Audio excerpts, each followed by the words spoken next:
push-up review.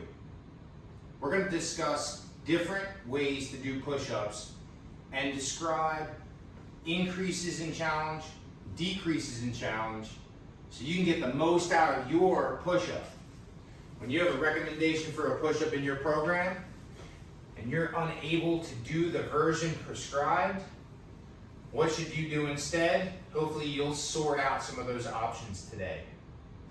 Two things to understand. First, it's a plank.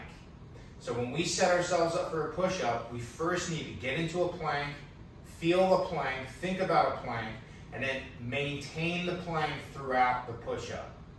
Okay, so if I was going to do a plank on my hands, I would get myself set, and I want my body in a good straight line. Nice good tension, drawing the belly in, arms and legs nice and strong. I can make that easier by raising my body up and inclining on the elevated surface. So in this case on a bench, I can do an incline plank and it's going to be easier. Same rules though, I don't want my body to sag, I don't want my body to push up, I want my body to be in a straight line. So look at my body, try to feel the same kind of tension in my body as I would on the floor. But again, it's a little easier because it's an incline.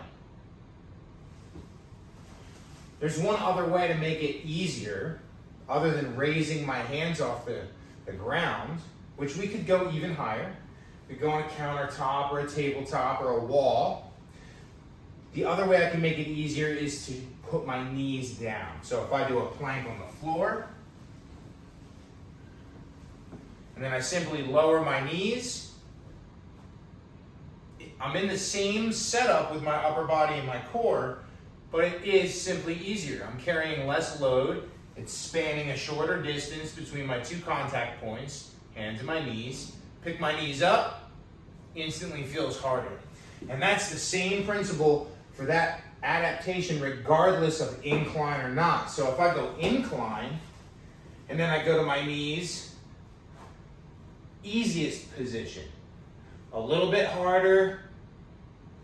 We can go to the floor, on the knees, a little bit harder. So we have these options. So now, all that long discussion, we move into a push-up. We establish a plank, then we, with our upper body, we press in and out. So it doesn't matter the setup.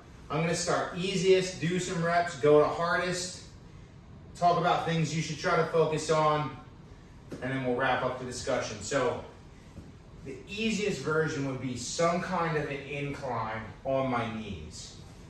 So hands on an elevated surface, on the knees instead of the toes. Your criteria that you should try to maintain for a push-up is trying to get your chest as low as the surface your hands are on. So if my hands are on the bench, I want to touch my chest on the bench before I press all the way back out. So if I can touch and press, I can successfully do that version of a push-up, then I can challenge myself to see how many I can do. Sets of 10, sets of 15, sets of 20, so on and so forth. If that version is very easy, there's no challenge for sets in your workout, go to your toes. No difference. Straight line in the body with a plank, lower till you make contact with the surface, and press out. Press and press. However many reps your workout is prescribing. Again, we just move along, okay? If it's easy, make it a little harder. If it's easy, make it a little harder. So then next we could go to the floor, okay? Floor, I set up my plank, feels strong. I'm on my knees, and I press. Excellent. And then I have a third option, and that third option, or excuse me, a fourth option, and that would be to go up on my toes, full hand plank, and then go for the regular full push-up. Okay? Now, the value, the benefits of each of these push-ups are ultimately the same if you can do the reps with quality. You can execute the technique well.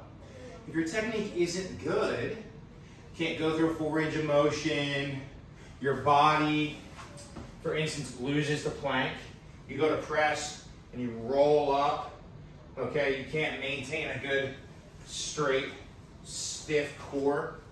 If you have breakdowns, now the quality goes down, the value goes down. So if I'm struggling to do quality reps from the get-go, I could just go to an easier version and start working from there. I could start possibly harder, and as I get tired, transition. If I have 10 reps to do, I could do 5 reps, and then drop my knees and do a few more reps. Or do some on the floor and go to the incline. I could do that in the middle of a set. I could do that in the middle of a workout. 1 set here, 1 set here. So we have options to scale. Ultimately, we want full range of motion so we can protect our joints.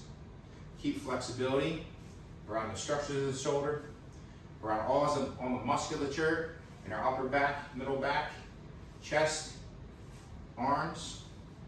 We want to be strong, most important as well, strong at those ranges of motion. So that way, if we do have an unplanned event, a task we didn't expect was going to hit our body hard, we fall, we slip, something heavy drops on us, and we overextend, we're less likely to get injured. So scale your push-ups accordingly, go to the easier version, work your way to your harder version, push-up, discussion, review.